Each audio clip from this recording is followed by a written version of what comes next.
In the early 1970s, a group of inner-city teenagers came together at New York City's Central Park Bandshell. In the process, they left an indelible stamp on world culture through startling innovations in street art, alternative music, and extreme sports. Many emerged as pioneers in the graffiti art, freestyle frisbee, and skateboarding worlds.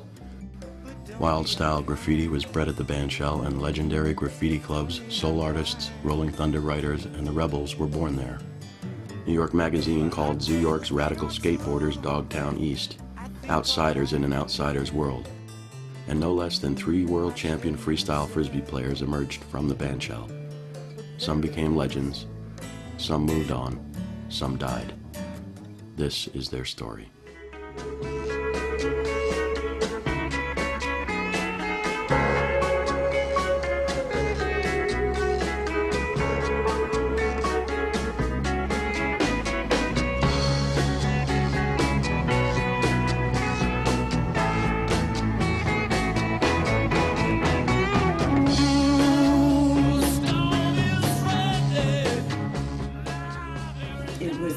It's the center of New York City, and as a result, people came from all over town, from up in Spanish Harlem, up in the Upper West Side, from the Lower East Side, from the mid 70s on the East Side, the West Side. Everybody conglomerated in Central Park at the Bandshell. It was about like-minded people, and it wasn't about how much money your dad made. Even if you have a dad. If you know who your dad is or not, if you're from the Bronx, Queens, Staten Island, New Jersey, people would congregate and be as well accepted. There was some criteria. I mean, I think we gravitated towards others who had kind of a peace-love thing with a bit of a cynical edge. Because after all, we weren't the 60s, we were the 70s. If anybody thought we were like granola eating, Birkenstock wearing, you know what I'm saying? We had nothing to do with that. Like, yeah, sure, we were into Eastern things and and there were people that were vegetarians and all of the stuff that comes through this stereotypical hippie thing. But we were not anything like that. It was the renaissance of our era, and it sort of happened on the street, which, it came from the streets, and it was different than anything that had happened before. It didn't come out of a studio. It was raw.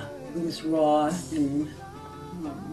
and beautiful. And it was just a really beautiful scene, and it was away from the drama and the terror and the sadness of my home life. My mom died when I was 11 years old. Left a large hole, obviously, in my life. My father was pretty much of a drunk and, useless to me in terms of parenting. Different groups of people, like East Side people, Village people, people from other states that would come here just for the first time and end up staying here. It's really pretty amazing. This was never a time of looking down your nose at somebody, because we all felt mutually or equally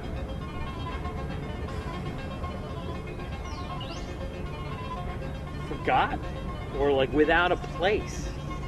I mean, there was, for instance, there was an inordinate amount of kids on the scene from divorced family. I don't know what the divorce rate was among middle and upper middle class Manhattan families in the 70s, if there was some spike.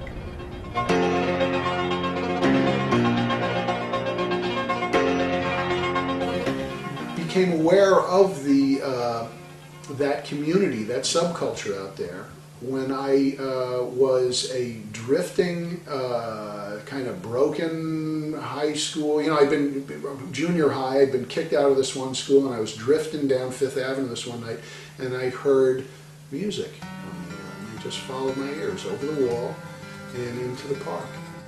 That's why the group was essential for me, because going home was horrible. When I did, I had to fight my way to my house. And when I left my house, I had to fight my way back out. That may have played a role in kids that had to create sort of their own reality and also their own pack, and were more willing to maybe go a bit beyond. My nuclear family just blew apart, and I was thrust out, you know, really kind of permanently into the Bandshell as my family, you know.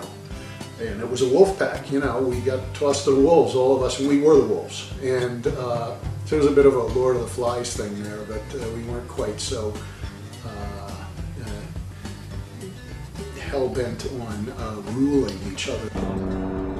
Hopefully your movie will, by the time you put 90 minutes in the can, you can get enough archival, like whatever, to make a 14-year-old kid watching, a 14-year-old kid in Ohio watching this film go like shit him or herself and go, oh fuck, like holy shit, you know?